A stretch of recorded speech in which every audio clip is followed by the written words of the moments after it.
Galera, tivemos aí o último jogo contra o Cruzeiro, né, lá no Mineirão, e viemos de lá com um empate que não foi um resultado horrível para o Vasco, né, conseguimos um empate lá dentro, podia ser melhor, poderíamos ter ganhado aquele jogo. O Vasco fez um gol e recuou muito no primeiro tempo, ainda com uns 15 minutos de primeiro tempo, o Vasco recuou demais, né, mas por incrível que pareça, até que o empate não saiu tão ruim pra gente de lá. A polêmica foi que o Rossi foi expulso, né? O Rossi fez um pênalti durante o jogo e depois foi pro banco de reservas. E o Pedro Voaden, né? Pedro Voaden expulsou o Rossi ali no banco. Muitas pessoas acharam injusto. O Rossi até chegou a pedir desculpas aí pela expulsão, por ter desfalcado. Vai desfalcar o Vasco contra o Atlético Paranaense. Vamos falar do próximo jogo, né? O Vasco vai enfrentar o Atlético Paranaense amanhã na Arena da Baixada. Lá jogar com o Atlético nós sabemos que não é nada fácil, naquele campo, na grama ali artificial. Nós sabemos que Atlético Paranaense é um time que já vem aí há muito tempo jogando bem, e ali dentro da casa deles, geralmente eles não perdem, né? É um time ali que sempre está disputando pontos dentro e fora de casa. E o Vasco vai lá enfrentar o Atlético Paranaense, e eu vejo que o Vasco voltar de lá com um empate não é nada horroroso. Um empate vindo de lá e uma vitória melhor ainda, né? O árbitro escalado para o jogo contra o Atlético Paranaense é o árbitro Daronco, né? Uma polêmica aí, Daronco errou contra o Vasco. O Vasco, quando perdeu 4-1 para o Santos, tem um pênalti discutível, né? Um pênalti discutível que muita gente, o pênalti do Pumita, achou que não foi pênalti. Eu particularmente achei que foi pênalti. Muitas pessoas acharam que não foi pênalti, que ele expulsou o Pumita, marcou o pênalti injustamente. E também temos a polêmica contra o Bragantino. O Vasco empatou 1-1 com o Bragantino fora de casa.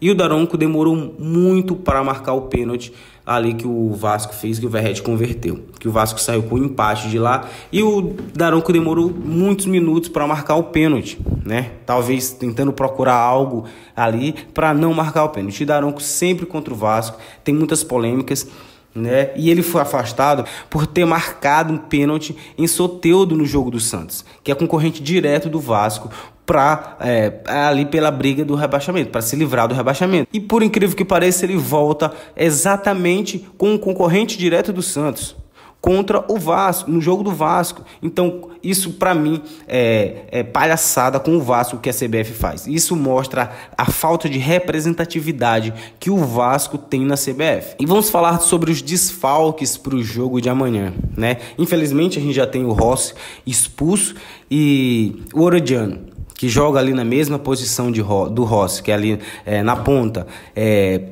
também não vai para o jogo, que a gente sabe que ele engessou a mão, que ele fraturou a mão. Ele não joga, o Rossi expulso, e quem vai jogar daquele lado, né? Aí fica essa pergunta. O Alex Teixeira, para mim, não me agrada naquela posição. Alex Teixeira, ele não tem mobilidade para jogar, ele não tem velocidade para jogar ali na ponta. Quem vamos botar? O Figueiredo? O Figueiredo faz tempo que não vem jogando no jogo, as últimas vezes que entrou não agradou, né? Infelizmente, a gente tem ali, naquela posição, não temos quem colocar de posição fixa naquele lugar.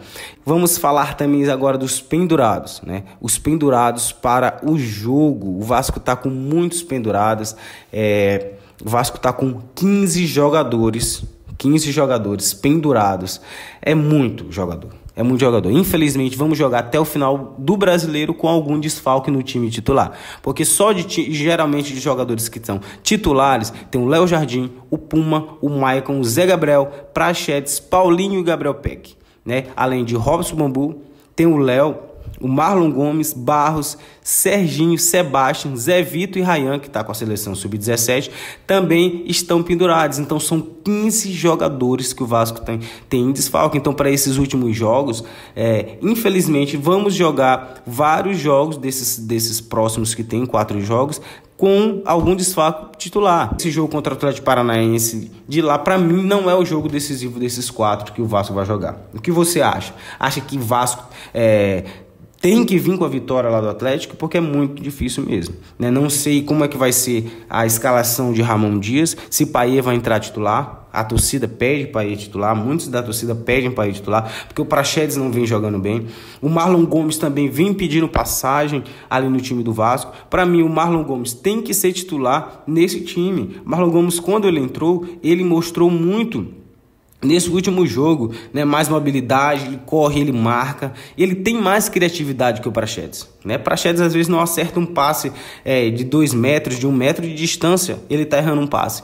Então, galera, esse jogo contra o Atlético Paranaense, vamos lá, vamos com a expectativa de o Vasco trazer pelo menos um empate, né, de lá, porque se o Vasco perder, o Cruzeiro perder, o Bahia ganhar, ultrapassa a gente. Temos que pontuar, o certo é esse, temos que pontuar. O jogo contra o Corinthians é um jogo decisivo dentro de casa. Para mim, o jogo que decide a permanência do Vasco na Série A é o jogo contra o Corinthians.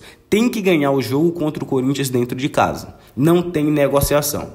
Pois é, galera, essas são as notícias do Vasco para o jogo de amanhã. E aí, qual a sua expectativa? Vamos trazer vitória? Ou um empate já é bom demais pra gente? Então é isso, galera. Fica aí ligado para as próximas notícias do Vascão.